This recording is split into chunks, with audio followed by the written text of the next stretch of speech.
Hello दोस्तों, नमस्कार। एक बार पुनः स्वागत है आप लोगों का अपने यूट्यूब चैनल अभियान बायोलॉजी क्लासेज में।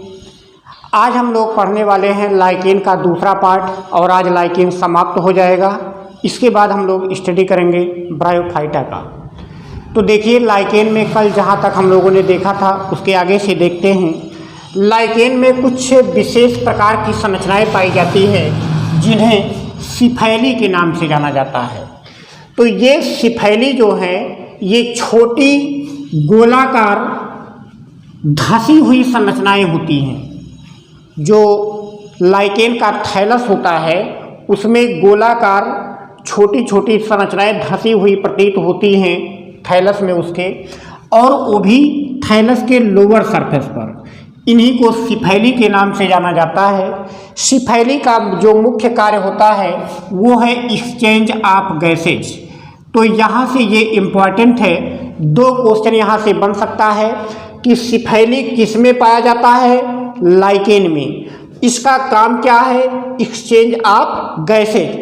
और लाइकेन के थैलस पर किस सतह पर पाया जाता है? तो ये लोअर सरफेस या निचली सतह पर पाया जाता है। तो यहाँ से ये तीन क्वेश्चन बन सकता है सिफैली से कि मौजूद कहाँ पे होता है लाइकेन में, किस सरफेस पर होता है? लोअर सरफेस पर, और इसका काम क्या है? तो एक्सचेंज ऑफ गैसेज। तो ये तो हो गया सिफैली। कुछ और संरचनाएं होती हैं जिसे कहते हैं सिफेलोडिया। तो जो सिफेलोडिया होते हैं ये गाल लाइक आउटग्रोथ होते हैं। तो छोटे छोटे आउटग्रोथ देखे जाते हैं और ये थैलस के अपर सरफेस पर होते हैं। यहाँ पर सिफैली आपने देखा कि ये थैलस के निचले सरफेस पर पाए जाते हैं, जबकि जो सिफेलोडिया होते हैं ये थैलस के अपर सरफेस पर पाए जाते हैं। और इनका काम होता है रिटेनिंग ऑफ मॉइस्चर, मतलब नमी को कंट्रोल करना। तो यहाँ से क्वेश्चन बनेगा कि सिफेलोडिया किस में पाया जाता है? तो जवाब होगा लाइकेन में पाया जाता है। लाइकेन के थैलस पर किस सतह पर होता है? तो ऊपरी सतह पर होता है। और इसका काम क्या होता है? रिटेनिंग ऑफ मॉइस्चर, मतलब कि ये नमी को बरकरार रखने का काम या मेंटेन करने का काम करता है सिफेलोडिया।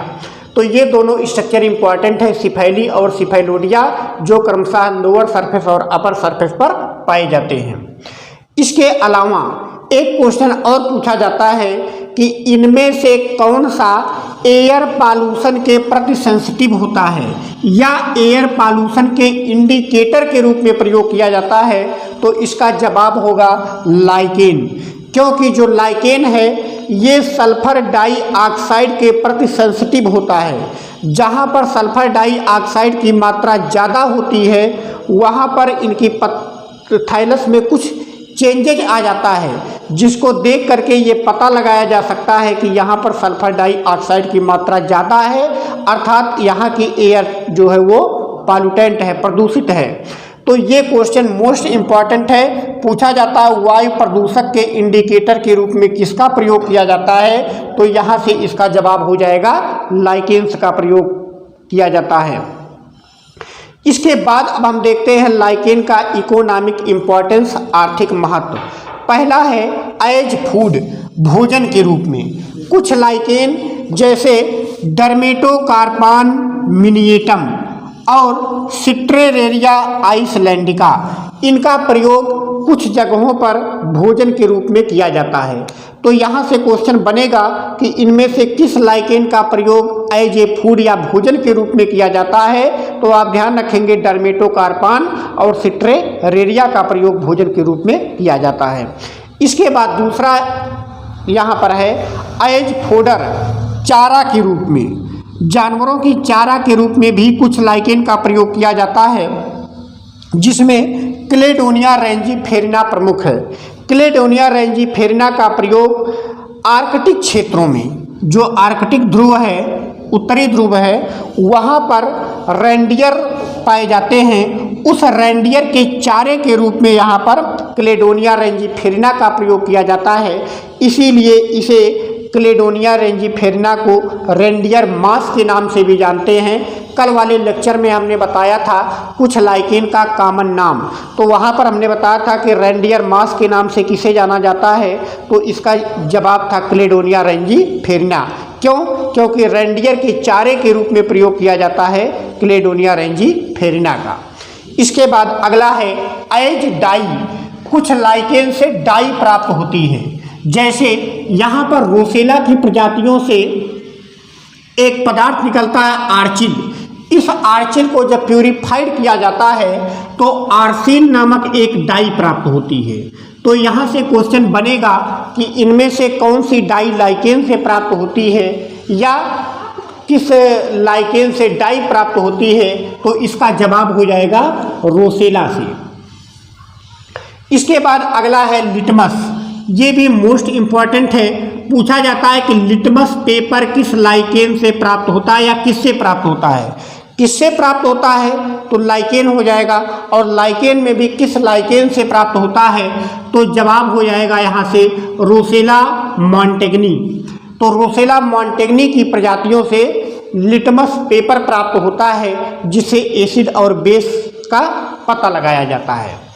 इसके बाद कुछ लाइकेन दवाओं के रूप में प्रयोग किए जाते हैं, जिसमें क्लेडोनिया पिक्सीडेटा। क्लेडोनिया पिक्सीडेटा का प्रयोग हुपिंग कफ या काली खांसी के उपचार के लिए किया जाता है, और लोबेरिया पल्मोनेरिया का उपयोग लंग डिजीज या फेफड़ों के रोगों के उपचार के लिए किया जाता है। पेल्टीजेरा के प्रजातियों का उपयोग रेबीज के उपचार में किया जाता है, और आपको पता है कि रेबीज रोग जो होता है ये कुत्ता के काटने से होता है, इसीलिए पेल्टीजेरा को डॉग लाइकेन्स भी कहा जाता है। कल हमने बताया था कि डॉग लाइकेन्स किसे कहा जाता था, तो वहाँ जवाब है पेल्टीजेरा, क्योंकि पेल्टीजेरा का उपयोग रेबीज के उपचार में किया जाता है। इसके बाद अगला है पार्मेलिया परमेटा। इसका प्रयोग स्नेक बाइट, जब कभी सांप काट लेता है तो उसके उपचार में भी इसका प्रयोग किया जाता है पार्मेलिया परमेटा का। और इपिलेप्सी, जिसे आप मिर्गी रोग कहते हैं, मिर्गी रोग के उपचार के लिए भी पार्मेलिया परमेटा का उपयोग किया जाता है। कुछ लाइकेन ऐसे हैं जिनसे धूप और हवन सामग्री बनाई जाती है, तो धूप और हवन सामग्री इवर्निया और रामालिना नामक लाइकेन से बनाई जाती है। तो यहाँ से क्वेश्चन बनेगा कि किस लाइकेन से धूप या हवन सामग्री प्राप्त होती है, तो इवर्निया और रामालिना। ठीक है। इसके बाद अगला है परफ्यूम्स।